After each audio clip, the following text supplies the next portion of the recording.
Hello friend, Rishi Kumar Thakur ji here. स्वागत है आप सभी का आज की इस इंटरव्यू अमेजिंग वीडियो में। आज हमारे साथ हैं Aditya Pratap Singh ji. Is a young entrepreneur, SEO expert and owner of a digital marketing agency. ये वीडियो आप लोगों के लिए बहुत ज्यादा हेल्पफुल, मोटिवेशनल और इंस्पायरिंग होने वाली है, क्योंकि इस वीडियो से आपको बहुत सारी नॉलेज सीखने को मिलेगी। इस वीडियो में हम आदित्य जी की जर्नी के बारे में बात करेंगे, लाइक उन्होंने कैसे अपनी जर्नी डिजिटल मार्केटिंग में स्टार्ट करी और कैसे अपनी एक डिजिटल मार्केटिंग एजेंसी स्टार्ट करी, किस तरीके से एक छोटी सी एज में आज वो यहाँ तक पहुंचे। तो चलिए स्टार्ट करते हैं। सबसे पहले तो मैं आदित्य जी को थैंक यू बोलना चाहता हूँ कि आदित्य जी ने अपने बिजी शेड्यूल में से मेरे लिए और हमारे व्यूअर्स के लिए समय निकाला। Thank you so much Aditya ji. सबसे पहले मेरा क्वेश्चन आपसे ये है आदित्य जी, आप अपनी ब्रीफली अपनी जर्नी के बारे में बताएं। लाइक डिजिटल मार्केटिंग के फील्ड में आने से पहले आप क्या करते थे? लाइक आपने कॉलेज में क्या एजुकेशन किया, उसके बाद कैसे आप और आपने क्या क्या किया लाइफ में, उसके बाद आप डिजिटल मार्केटिंग के फील्ड में आए, आपको लगा कि मुझे डिजिटल मार्केटिंग ही करनी है। ऐसा क्या मतलब आपकी लाइफ में ऐसा मूड आया कि आपने डिजिटल मार्केटिंग को चूज किया? प्लीज आप बताएं। सो हाय एवरीवन। सबसे पहले मैं थैंक यू बोलना चाहता हूँ। इन्होंने मुझे अपने चैनल पे इनवाइट किया है और ये सबसे अच्छा इनिशिएटिव ले रहे हैं आप लोगों को बताने में डिजिटल मार्केटिंग के क्या क्या इसका फ्यूचर है। और प्लीज आप इनके चैनल को सब्सक्राइब करें और बहुत ही वैल्यूएबल कंटेंट शेयर कर रहे हैं बाकी लोगों के साथ नेटवर्किंग करके आपके लिए बहुत मेहनत कर रहे हैं, लोगों का टाइम ले रहे हैं आप लोगों के लिए। तो आप सब प्लीज इनके चैनल को सब्सक्राइब करिएगा, ठीक है। तो जैसे भी आपने पूछा कि मतलब मैंने मतलब कहाँ से कॉलेज किया या फिर कैसे मैंने डिजिटल मार्केटिंग स्टार्ट करी। तो जर्नी यार बहुत लंबी थी, मतलब ऑलमोस्ट हो गए 6-7 साल पहले मैंने चीज़ों को स्टार्ट कर दिया था, काम करना और बाकी चीज़ें। तो इन 2017 मैंने मतलब पहले जितनी जॉब करी थी कॉल सेंटर में, क्योंकि तब के टाइम मुझे ऐसी कोई रिक्वायरमेंट नहीं थी फैमिली से। बट मैं अपना काफ़ी टाइम वेस्ट कर रहा था कि इधर उधर के कामों में। तो मेरा एक अलग से आया यार कि कुछ करना चाहिए, बट उस टाइम मेरे पास कोई रिसोर्सेज नहीं थे। जैसे हम सब एक मतलब बहुत से लोग मिडिल क्लास फैमिली से आते हैं, तो I was not having enough money to start my own business. So इसलिए मैंने जो मेरे पास रिसोर्सेज थे मैंने उन्हीं को यूज़ करने को सोचा। मैंने एक कॉल सेंटर में जॉब करी, तो जहाँ पे मैंने 2-3 महीने जॉब करी थी। देन मैंने एक ट्रैवल एजेंसी में जॉब करी। मैंने एमएलएम भी किया था, नेटवर्क मार्केटिंग, ठीक है, जो कि अराउंड मैंने 1 साल तक किया। अब ये सारा जो मैंने किया, तो यहाँ पे जो मेरा माइंडसेट था वो था एक लर्निंग माइंडसेट कि मैंने जॉब किया, मैंने एमएलएम किया, तो मुझको वहाँ से कोई पैसे नहीं कमाने थे कि मुझे वहाँ से अर्निंग करनी है, एमएलएम से मुझे लाखों कमाने हैं। मेरा माइंडसेट था कि मैं वहाँ से चीज़ें सीखूं, क्योंकि मुझको पता था कि I was kind of introvert guy और मैं लोगों से ज़्यादा कनेक्ट नहीं हो पाता था। तो एमएलएम मैंने इसलिए ज्वाइन किया कि मैं लोगों से कनेक्ट हो पाऊँ, मैं और भी नए नए लोगों से बात करूँ, मैं पब्लिक स्पीकिंग कर पाऊँ, सीख पाऊँ। तो इसलिए मैंने एमएलएम किया और इसको मैंने 1 साल तक कंटिन्यू रखा। मैंने वहाँ से बहुत सारी चीज़ें सीखी, सेल्स सीखी। तो 1 साल बाद फिर मैंने इसको छोड़ दिया यार, क्योंकि वो फिर एक रिपीटेटिव प्रोसेस बन गया था कि अब सुबह मुझे यही करना है, ये करना है। तो उन सब चीज फिर मैंने उसको 1 साल बाद छोड़ दिया था, क्योंकि अब मुझको ना वहाँ पे मजा नहीं आ रही थी, कुछ वहाँ पे अब नया नहीं बचा था। ऑलमोस्ट जो था वो सारा मैं सीख चुका था। फिर मैंने स्टार्ट कर दिया था डिजिटल मार्केटिंग सीखना। मैंने लाइक सबसे पहले स्टार्ट किया था। आपको जी डिजिटल जी। मार्केटिंग के बारे में पता कैसे चला कि मतलब नेटवर्क मार्केटिंग से बेस्ट डिजिटल मार्केटिंग? यार देखो, तो स्टार्टिंग से क्या था ना, मेरा थोड़ा इंटरेस्ट था, मतलब ये इंटरेस्ट था इसीलिए मुझे पता चला और भी चीज़ों से। मेरा स्टार्टिंग में था कि यार मैं कुछ ना इंटरनेट पे या फिर लैपटॉप पे कुछ ना क्रिएट करूं, ठीक है। अब तो स्टार्टिंग में मैं ना ऐप डेवलपमेंट सीख रहा था, बट मेरा कोई ऐसा कोई टेक बैकग्राउंड नहीं था, मैंने जस्ट 12th पास किया था। तो फिर उसको जो सीखने में दिक्कत हो रही थी, ठीक है। फिर मैंने ना कुछ वीडियोस देखे थे, मैंने संदीप मसूरी जी का वीडियो देखा था जहाँ पे उन्होंने डिजिटल मार्केटिंग और एसईओ को लेके बात करी थी।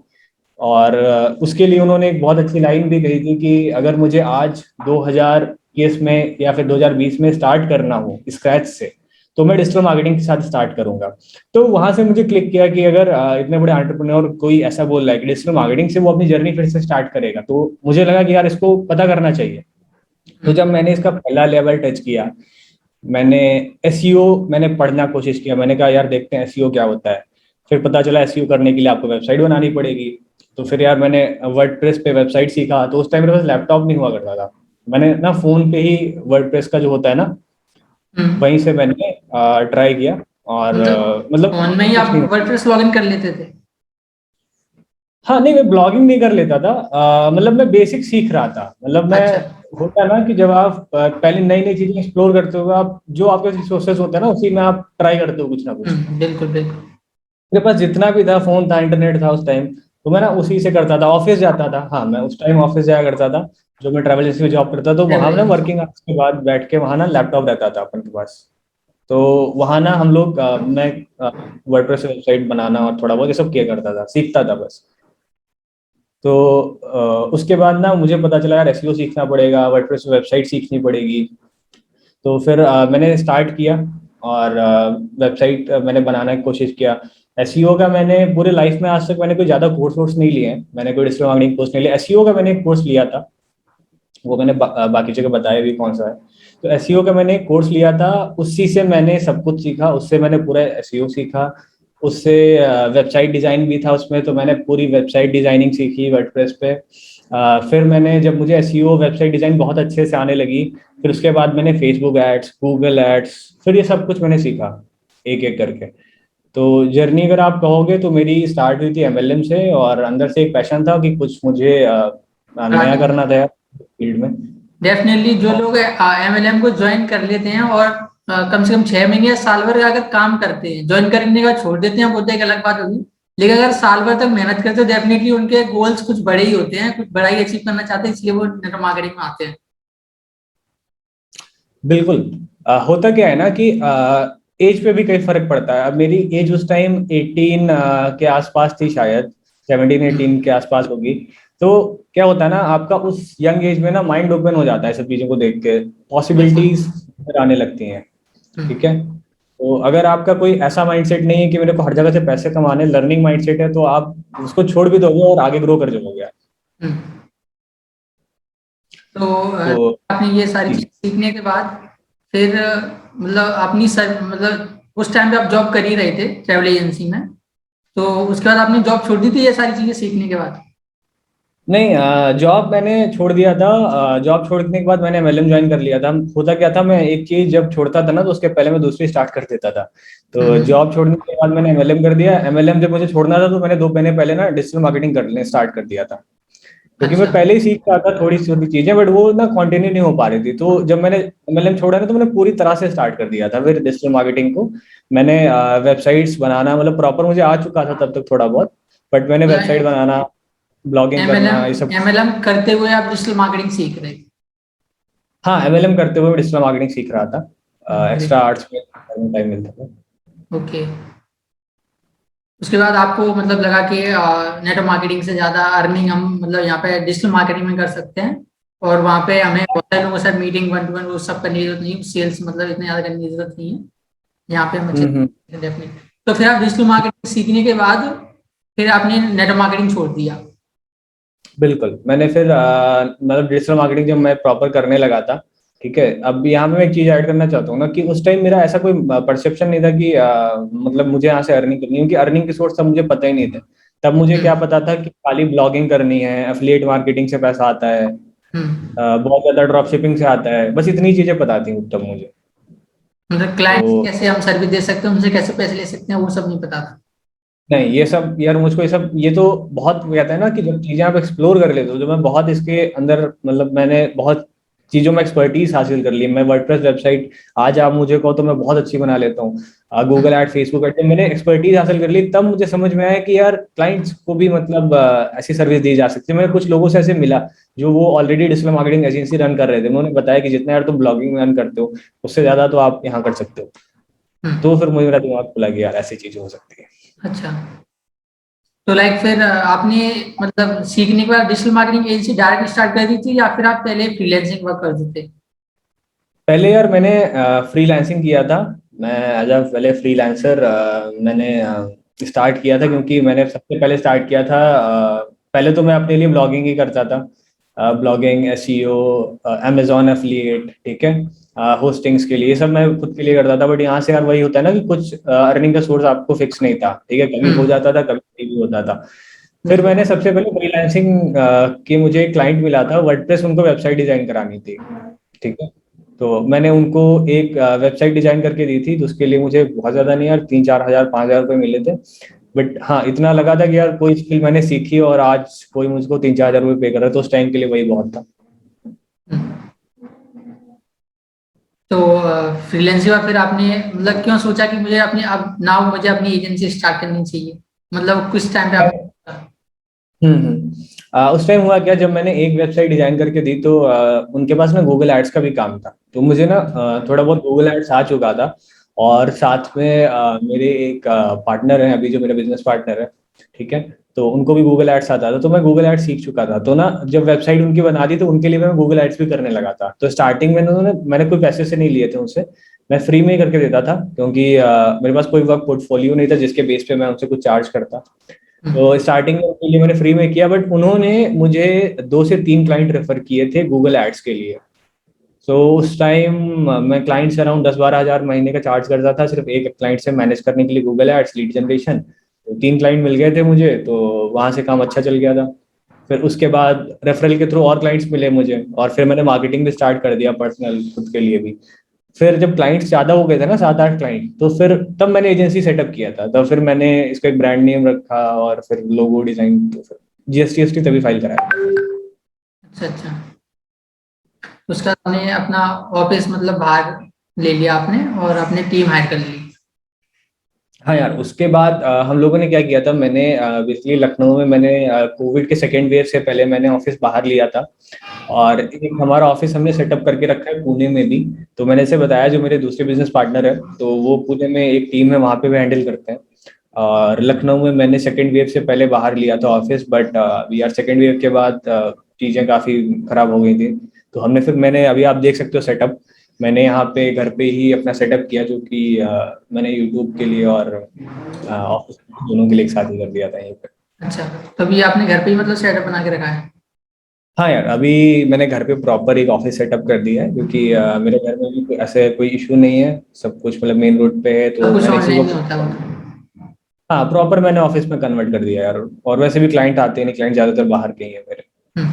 तो टीम मतलब आपके ऑफिस में आती है कि आपके जो जो टीम है वो वर्क फ्रॉम होम करती है?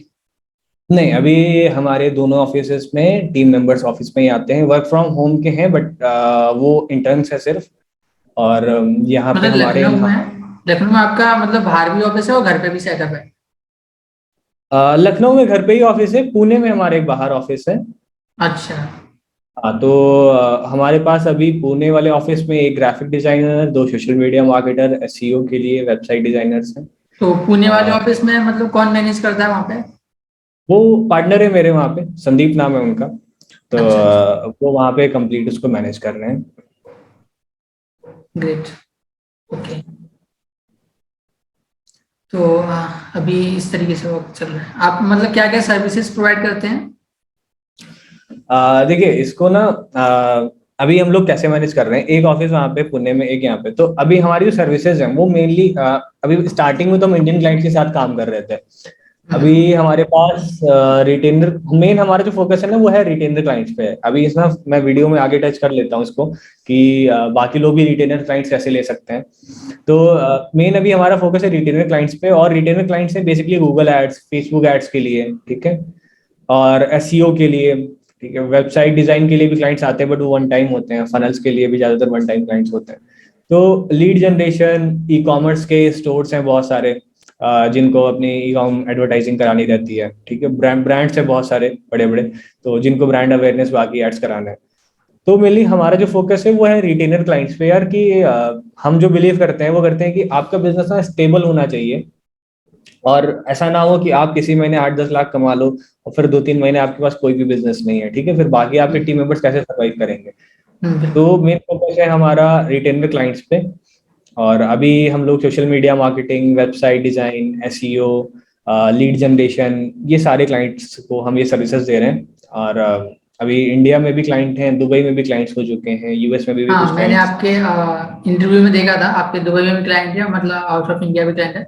तो मेरा एक क्वेश्चन है, आप मतलब जो आउट ऑफ कंट्री के क्लाइंट्स हैं उनको कैसे पिच करते हैं, कैसे टारगेट करते हैं आप उनको?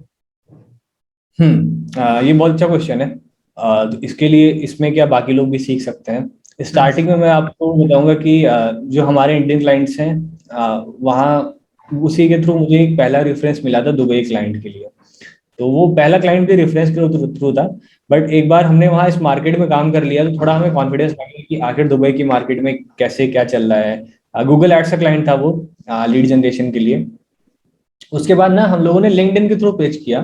लिंक्डइन के थ्रू हम लोगों ने दुबई में, जैसे हम लोग उनके लिए दुबई में काम कर रहे थे, तो हम लोगों ने शारजा और बाकी जो अदर अदर सिटीज हैं वहाँ पे हमने बिजनेसेस को पिच किया जो सिमिलर बिजनेस थे, जो उसी कैटेगरी में आ रहे थे, लीड जनरेशन जो कर सकते थे। तो हमने उन बिजनेसेस को पिच किया था लिंक्डइन के थ्रू। और वहां से मुझे अराउंड 2 से 3 क्लाइंट हैं जो अभी हमारे साथ काम कर रहे हैं। लिंक्डइन से आपको मिली? हाँ, वो लिंक्डइन के थ्रू मिले थे, बट हमारे पास एक वही है वर्क पोर्टफोलियो आ गया था, तो हमने उनको दिखाया था कि हम ऑलरेडी काम कर रहे हैं और हमने नए नहीं है और हम लोग ऑलरेडी रिजल्ट्स जनरेट कर चुके हैं। तो उसके बेस पे मुझे क्लाइंट्स मिले थे, जो अभी दो दो क्लाइंट है लगभग वहां से, जो रिटेनर क्लाइंट्स है मेरे। Okay, great. तो लाइक अभी आपका मतलब नेक्स्ट लेवल का क्या ड्रीम है, मतलब क्या टारगेट है? आप क्या मतलब एजेंसी को किस लेवल पे लेके जाना चाहते हैं? यार देखो, ऐसा क्या है ना कि अभी 1-2 साल लगभग हो चुका है मुझे एजेंसी को करते हुए। तो स्टार्टिंग का तो जो 8-9 महीना था वो ऐसा था कि 2-3 लोग मिलके हम लोग कर रहे थे इंडियन क्लाइंट्स के साथ। हम्म। और सारे मुझे सब उस टाइम मुझे मैक्सिमम क्लाइंट रेफरेंस के थ्रू मिले थे और 2-3 क्लाइंट मुझे मिले थे खुद के मार्केटिंग के थ्रू। ठीक है। तो उस टाइम फिर हमने स्केल करना स्टार्ट किया। पहले तो हम लीड जनरेशन ही दे रहे थे, फिर हमने सोशल मीडिया मार्केटिंग किया, ग्राफिक डिजाइनर रखा, सब कुछ किया। और बाकी चीजों में भी एक्सपैंड कर गए हम लोग। ठीक है। तो अब क्या, अभी हमारे पास टीम मेंबर्स हो गए लगभग 10 से 11 टीम मेंबर्स हैं जो कि परमानेंट है। अभी हमारा मेन गोल है ना कि जो हमारे टीम मेंबर्स हैं वो भी ग्रो करें उसी लेवल पे जिस लेवल पे हम लोग हैं अभी। बिल्कुल। तो मेन टारगेट अभी हमारा है कि मेरा पर्सनली ऐसा नहीं है कि मैं अभी 2 लाख है 3 लाख हम लोग अर्निंग कर रहे हैं अगर मंथली, तो इसको मैं तुरंत इसी साल 10 लाख तक लेके जाऊं। मेन हमारा गोल है कि जो मेरे साथ टीम मेंबर्स हैं उनको मैं इतना कैपेबल बना दूं, उनको इतना चीजें सीख जाएं कि जितना अभी हम लोग अर्निंग कर रहे हैं, और हर टीम मेंबर हमारा अराउंड कम से कम महीने का 1 लाख तो अर्न करेगा। तो यही टारगेट है अभी कि जो भी हमारे टीम मेंबर हैं एटलीस्ट हर कोई अपने मतलब जो रिस्पेक्टिव जो काम कर रहे हैं, गूगल एड्स, वेबसाइट डिजाइन या बाकी जो भी, तो वहां से यार मिनिमम हर कोई टीम मेंबर 1-1 लाख रुपए तो महीने का मिनिमम अर्न करना ही चाहिए। बिल्कुल बिल्कुल। और लाइक जैसे आपने डिजिटल एमएलएम किया होगा, तो तब उस टाइम पे भी आपकी फैमिली वालों ने मतलब कुछ ऑब्जेक्शन किया होगा या कुछ भी किया होगा, उसका आप डिजिटल मार्केटिंग में आए।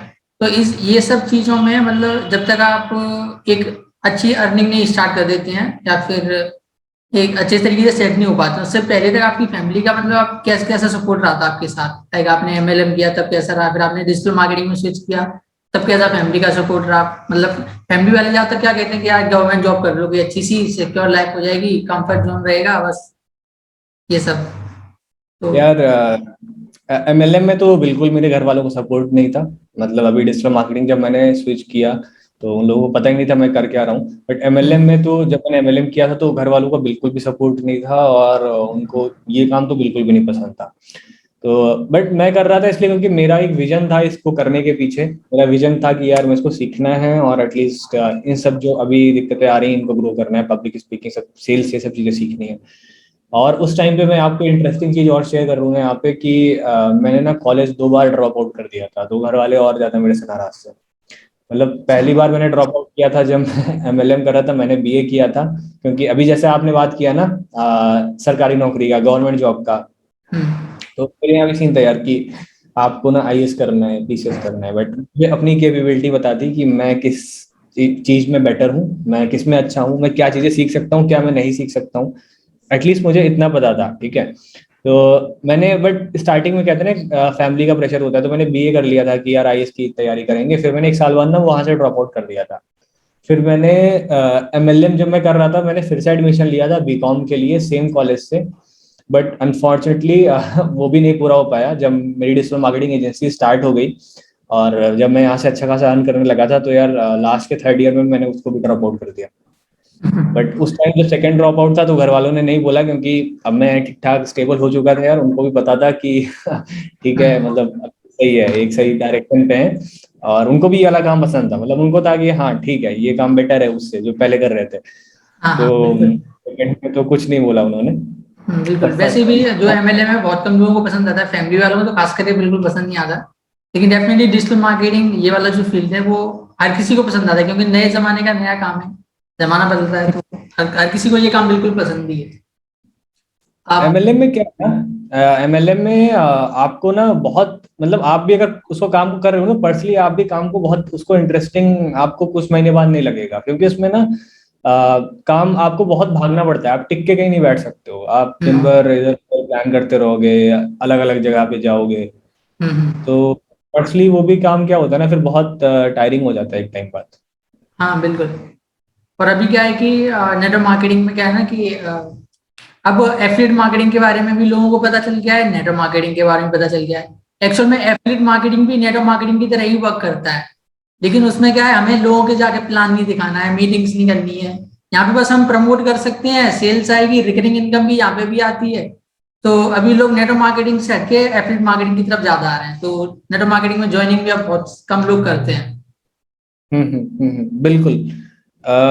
यार बहुत सारे एग्जांपल्स हैं, आप देखो कि जो एमएलएम को लेके लोग प्रमोट कर रहे हैं वो भी आज यूट्यूब पे ज्यादा बड़ी अर्निंग्स कर रहे हैं। मतलब जितना शायद वो एमएलएम में नहीं कर रहे थे, उनकी ज्यादा विजिबिलिटी नहीं यूट्यूब। थी उसका उनको यूट्यूब पे मिली हुई है।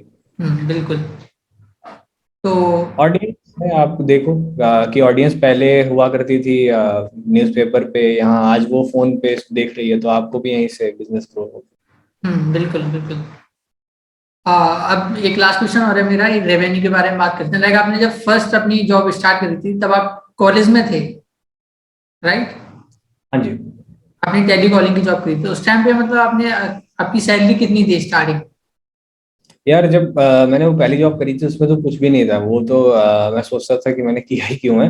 बट अच्छा। बाद में काफी दिनों बाद तो वो भी मेरा एक बहुत बड़ा सक्सेस, जैसे कहते हैं ना कनेक्टिंग द डॉट्स, हाँ। तो उसको खराब नहीं कहूंगा। वो मुझे पहली जॉब की वजह से मुझे बहुत बड़ी सक्सेस मिली थी। तो उस टाइम मेरी सैलरी तो उसमें मैंने 2 महीने जॉब करी थी, वो मुझे 4 साढ़े 4 हजार रुपये कुछ मिले थे, क्योंकि वहां पे ना नंबर ऑफ सिम्स आप कितने सेल कर रहे हो उस पे पैसा होता था। तो मुझे साढ़े टारगेट चार 5 हजार। बेसिस। हाँ टारगेट बेसिस पे था। ओके। उसके बाद ट्रेवलिंग एजेंसी में? वहां पे 8,000 के आसपास मेरी सैलरी थी, वो बेटर ये थी तो। थोड़ी। बिल्कुल। Okay great. नाउ आप as a digital marketing agency, now आप मतलब आपका रेवेन्यू कितना जनरेट होता है मंथली? यार अभी हमारा मंथली रेवेन्यू जो हो जाता है, क्योंकि मैंने भी आपको बताया कि हमारा फोकस है रिकरिंग क्लाइंट्स पे, तो जो रिकरिंग क्लाइंट्स के थ्रू हमारा रेवेन्यू होता है मैं आपको एकदम क्लियर बताऊंगा ट्रांसपेरेंट होकर, ताकि बाकी लोग भी सीख पाए इससे और बिल्कुल। उनको एक अराउंड 2 से 2.5 लाख के आसपास होगा जो कि हमारा रिकरिंग क्लाइंट्स के थ्रू आता है। ठीक है, मतलब ये क्लाइंट्स हमने ना रिटेन करके रखे हैं पिछले एक ये साल 1.5 साल। ये रिटेनिंग जो क्लाइंट है उनसे आ रहा है, प्लस एक्स्ट्रा अगर क्लाइंट आया तो वो बढ़ जाता है। एग्जैक्टली। तो जो और क्लाइंट्स होते हैं, जैसे वेबसाइट के लिए बहुत सारे क्लाइंट्स आते हैं, फनल्स के लिए आते हैं, वन टाइम किसी को फेसबुक एड से सेटअप कराना है तो उसकी फीस काफी हाई होती है। तो वन टाइम जो काम होते हैं वो अलग से हैं, तो ऑन एन एवरेज आप मान सकते हो कि 3 साढ़े 3 के आसपास। ग्रेट। तो लाइक अभी आपके कोई कोर्सेज हैं जिससे जो हमारे व्यूअर्स हैं वो मतलब कुछ सीख सकें, लाइक डिजिटल मार्केटिंग के फील्ड में आ सकें? कोई ऐसा आपने अभी कोर्स बनाया है? नहीं यार, टू बी वेरी ट्रू मुझे कोई कोर्स सेल करने में उतना इंटरेस्ट है नहीं, क्योंकि मैं कोर्सेज को खराब नहीं कहता हूँ, जिसके पास पैसा है वो इन्वेस्ट कर सकता है कोर्सेज में। और इनफैक्ट मैंने भी एक ही कोर्स लिया है, बट मैंने भी कोर्स से सीखा था एसईओ में, मुझे भी वहीं से डायरेक्शन मिला था, क्योंकि यूट्यूब से ग्रेट। मैं बहुत ज्यादा कंफ्यूज था कि नई नई इन्फॉर्मेशन कहाँ से क्या पढ़ना है। बट पर्सनली मैं कोर्सेज को नहीं उतना प्रमोट करता हूँ। मैं खुद मुझे जो आ रहा है, अभी मैंने जल्दी में यूट्यूब चैनल फिर से अपना स्टार्ट कर दिया है, तो वहां पे मुझको जो आ रहा है मैं सब कुछ ट्रांसपेरेंट होकर लोगों को शेयर कर रहा हूँ, क्योंकि मुझे पता है कि जो मार्केट का पोटेंशियल है डिजिटल मार्केटिंग का बहुत बड़ा है। बिल्कुल। मतलब अगर मैं सब कुछ आपको चीजें एग्जैक्टली बता दूं और आप वहीं से क्लाइंट हायर करने, आप भी क्लाइंट के साथ काम करने लगो, तो इतना बड़ा इंडस्ट्री है ना, इतनी बड़ा स्कोप है कि आप भी काम करोगे और हम भी काम करेंगे, तो कंपटीशन का तो कोई सवाल नहीं होता है अगर आप काम अच्छा कर रहे हो। बिल्कुल बिल्कुल। अभी मैं यूट्यूब के थ्रू सारी चीजें शेयर कर रहा हूँ, और जिसको अगर सीखना है तो आप मेरा यूट्यूब चैनल सब्सक्राइब कर सकते हो। और वहां पे मैंने भी कुछ 4 5 वीडियोस डाले हैं, गूगल एड्स पे मैं आगे डाल रहा हूँ, तो पर्सनली मैंने जिस पे काम किया है प्रैक्टिकली मैं वो चीजें सिखा रहा हूँ। और कोर्सेज का तो मैंने लाइक मुझे कभी नहीं सेल करना है, मतलब जो मुझे है मैं वो खुद से ले लूंगा वाला हूँ। डिजिटल मार्केटिंग में वह एक कोर्स ही हो गया ना वो, मतलब यूट्यूब पे जो आने वाला है आपके, तो वो फ्री में हाँ वो तो आराम से बट देख सकता है, सीख सकता है। हमेशा फ्री रहेगा, उसके कोई चार्जेस नहीं है, कोर्स ही है, बट वो कम्प्लीटली फ्री। कंप्लीटली फ्री है। बिल्कुल। तो थैंक यू सो मच इतनी वैल्यूएबल और काफी कुछ नॉलेज शेयर करने के लिए हमारे व्यूअर्स के लिए। आई होप आप सब लोगों को इस वीडियो से काफी कुछ सीखने को मिला होगा, काफी मोटिवेशन मिला होगा। आई होप ये वीडियो आप लोगों के लिए काफी हेल्पफुल रही होगी।